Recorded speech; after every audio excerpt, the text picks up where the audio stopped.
สร้างปนเอาคลิปมาฝากพี่น้องเคยซื้อปักเซียนไปใส่แต่เฮือนแต่ซ่านแต่ว่าบ่ทันเคยเห็นสร้างเพิ่นเฮ็ดไปเบิ่งนำกันเลยคลิปนี้หลังจากยิงแล้วก็ประมาณนี้เป็นไม้แรงพี่น้อง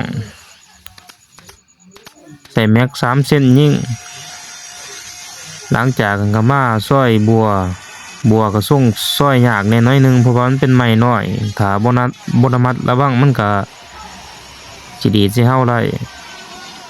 มาฮอดขั้นตอนใส่บัว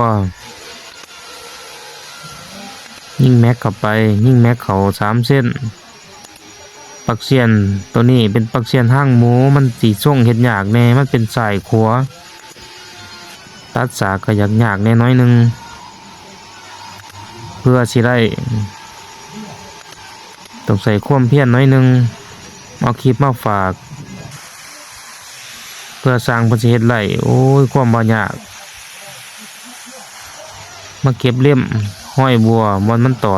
จอดกันเก็บรายละเอียดคัดเอาอีกน้อยนึงปักเสียนห้างหมูสำเร็จ